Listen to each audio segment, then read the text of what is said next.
Muraho neza mwese, nizere ko mukomeje kugubwa neza, nizere ko mukomeje kugira ibihe byiza, aho muherereye hirya no hino ku isi. Turi tariki 2 z'ukwezi kwa kane, umwaka wa 2026.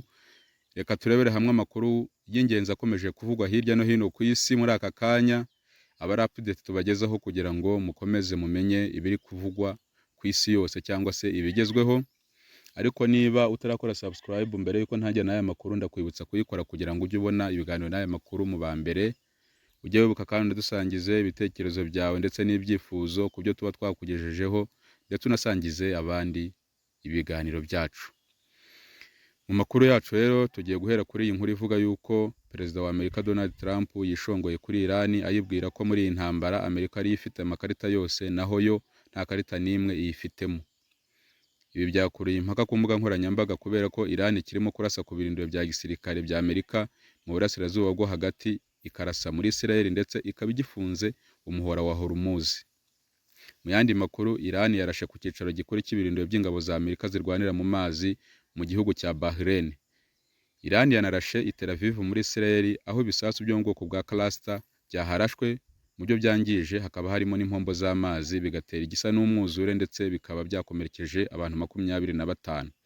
Ni mu gihe Hezbollah nayo yarashe mu majyaruguru ya Israel ahitwa i Galileya. Trump kandi yongeye kugaragaza inyota yo kwigarurira peteroli ya Iran. Mu birori byo gusangira ifunguro ryo kwizihiza Pasika byabereye muri White House, yagize ati, twakwigarurira peteroli yabo kandi nabyishimira. Twayigarurira binatworoheye, ariko ikibabaje abaturage bacu ntibagira kwihangana. Mu yandi makuru kandi, Leta Zunze Ubumwe za Amerika nyuma y'imyaka 50 yongeye kohereza abantu ku kwezi mu cyogajuru cyiswe Artemis 2. Ni icyogajuru cyari gitwaye abantu 4, cyahagurutse saa 12:24 East, ni ukuvuga saa 6 z'ijoro n'iminota 24 ku isaha yo mu Rwanda. Artemis 2 ni kimwe mu byogajuru bikomeye byabayeho, kigiye kujyana abahanga mu by'isanzure ndetse bikaba biteganyijwe ko kizabageza kure cyane mu isanzure kurusha aho undi muntu wese yigeze kugera. Perezida wa Amerika Donald Trump yavuze ko ari intsinzi ikomeye mu isanzure ku isi n'ahandi hose mu bijyanye n'ubukungu ndetse no mu bya gisirikare. Naho Perezida wa Iran we Masoud Pezeshkian yandikiye ibaruwa ifunguye abaturage ba Amerika. Muri iyi baruwa yagize ati, Iran nta rwango ifitiye ibindi bihugu, harimo abaturage ba Amerika, Uburayi cyangwa se ibihugu bituranye nayo. Ibikorwa biherutse bya Leta Zunze Ubumwe za Amerika ni igitoro kigamije abasivile n'ibikorwa remezo, kandi bishobora guteza umutekano muke ku isi mu gihe kirekire. Ibyo Iran yakoze kandi ikomeje gukora ni igisubizo gipimye neza gishingiye ku kwirwanaho byemewe n'amategeko. Icyemezo cyo kuva mu masezerano ya nucleaire ya Iran cyafashwe na guverinoma ya Amerika.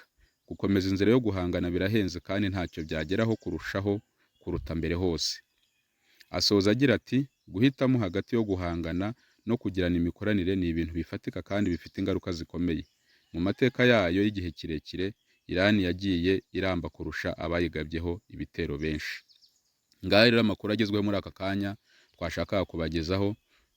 Turabashishikariza gukomeza kubana natwe kuri uyu muyoboro, ndetse mukomeze mukore subscribe muri benshi kugira ngo mujye mubona amakuru yacu n'ibiganiro mu ba mbere, kandi mwibuke kujya mudusangiza n'ibitekerezo byanyu ku byo tuba twabagejejeho. Mukomeze mugire ibihe byiza aho mugiye muherereye mwese, turabakunda. Tuzasubire mu biganiro byacu bitaha. Ciao ciao.